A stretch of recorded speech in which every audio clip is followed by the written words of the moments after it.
Ես երկու հարց ունեմ, դուք ասեցիք, որ ինչը եւ իրականությունն է, որ դուք քաղաքականություն մշակող մարմին եք,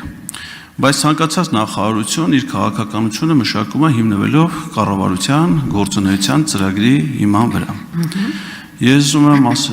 որպեսզի դուք ասեք, թե կառավարության ծրագրի որ դրույթն է նախատեսում, որ առողջապահության նախարարությունը աղմուկի կարգավորման իմաստով պետք է քաղաքականություն մշակի։ Խնդրում եմ ձեր հեղումները կառավարության գործունեության 2021-26 թվականների ծրագրին։ Սա մեկ։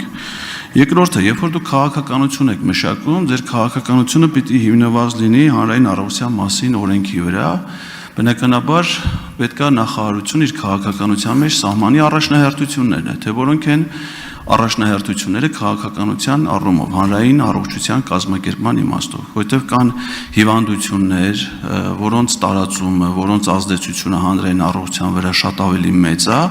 եւ վտանգները շատ ավելի տեսանելի են, քան մեկ այլ տիպի հիվանդություններ։ Այօրինակ այդ դասակարգման մեջ, եթե դուք հիմա հանձն եք առել, խորհրդանում գալ, մասնակցել քննարկման, կարևորություն եք տվել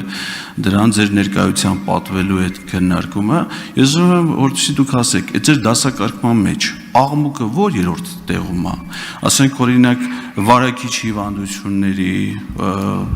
հենաշարժական համակարգի հիվանդությունների, չգիտեմ, վիրուսային հիվանդությունների տարբեր տիպի, այդ ընդհանուր այդ ցանկում հանրային առողջության վրա սպառնացող հիվանդությունների աղմուկը որ դասակարգման մեջ է եւ ասենք որ դուք դրան տալիս եք նման մեծ կարեւորություն։ Եվ երրորդ հարցը ստեղ նշվեց, որ ձայնի բացասական ազդեցություն կա առողջության վրա, եւ որոշ դեպքերում դառնում է նաեւ խոշտանգման դրսեւորում։ Օրինակ դուք առանձնացրել եք արդյոք պետական պաշտոնյաների, որոնց ձայնը հանրության վրա շատ բացասական ազդեցություն է թողնում։ Օրինակ ես լսել եմ, որ շատ մարդիկ դժգոհում են, որ վարչապետի ձայնը լսելուց երեխաները լացում են, շները հաչում են, ինչ-որ բացասական ազդեցություն անում։ Դուք ուսումնասիրել եք արդյոք այդ ոլորտը, ասեք, գոնե սահմանափակելու են մարդկանց, ում ձայնը տհաճ է հանրության համար։ Շնորհակալություն։ Ուրեմն, տեսեք, 2021-26 թվականների կառավարության ծրագրում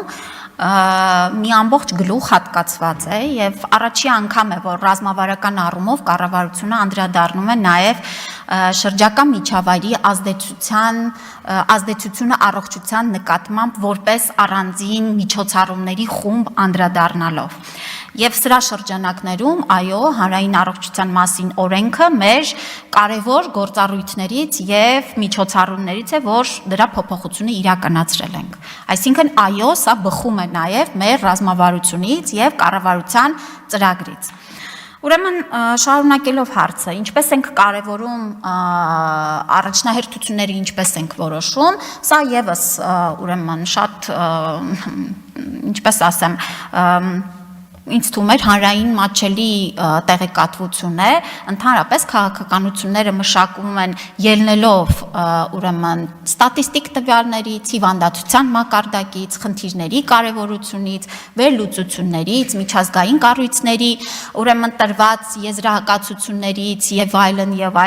այլնից, ինչից առանձնացվում են տվյալ ժամանակաշրջանի համար կարևոր ուղղություններ, սահմանվում են միջոցառումներ եւ իրականացվում են։ Ինչու եմ կարևորել, ճիշտն ասած, եթե այստեղ չլինեի եւ կշտամբանք հնչեր, որ ինչու առողջապահության նախարարը չի կարևորում հանրային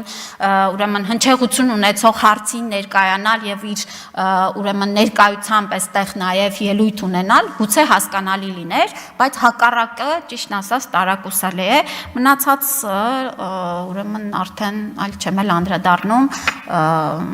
համարելով անպատշաճ։ Շնորհակալություն։ Այսինքն ձեզ թվաց, որ դուք իմ նախորդ երկու հարցերին պատասխանեցիք, երրորդն էլ որոշեցիք չպատասխանեք որպես անպատշաճ։ Ես ճիշտ ասած տենց էլ իմ հարցի պատասխանները չստացա, թե կոնկրետ այդ հարցը, որ հիմա քննարկվում է, կառավարության ծրագրի հետ ինչ առնչություն ունի։ Ունեք առողջապահության ոլորտում կառավարության գործունեության ծրագրի դրույթը հանդիսանում առողջապահության ապահովագրության համակարգի ներդրումը, որը որ դուք հաջողությամբ տապալել եք եւ ոնց որ հասկանում եմ, այլևս ի վիճակի չեք իրագործելու։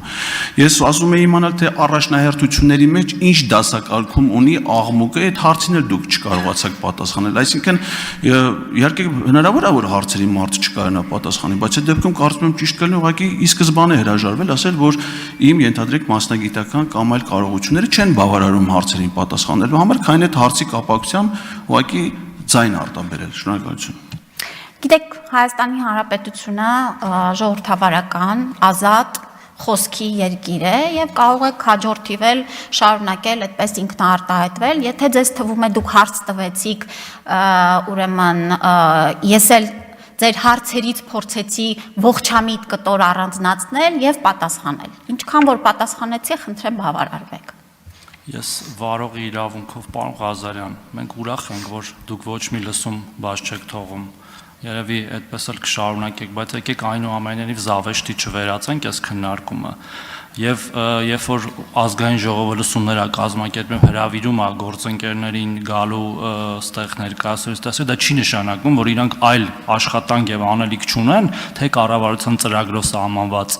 գործողությունների մասով, թե իրենց կանոնադրությամբ սահմանված գործողությունների մասով եւ այդպիսի թյուր տպավորություն որևէ մեկի մոտ պետք չի թողնեն, որ առողջապահության նախարարը կամ մեր գործընկերներից որևէ մեկը, որ այսօր եկել աղմուկի թեմայով խոսելու, այլ գործ չունի անելու։ Բոլորը իրենց աշխատանքը պատշաճ կատարում են, անհոգ եղեք, հետո այլի հարցեր կլինի, կտակ կպատասխանենք։ Շնորհակալություն, եկեք Ճիշտ ասած, ես ձեր կարգավիճակը չեմ հասկանում նախնդեղ նստելու, որովհետեւ այս լսումները հրավիրել է մարդու իրավունքների եւ հանրային հարցերի հանձնաժողովը եւ դուք ստեղ վարողի իրավունք չունեք, որ վարողի իրավունքը մեկնաբանություն Ես գիտեմ իմ իրավունքները։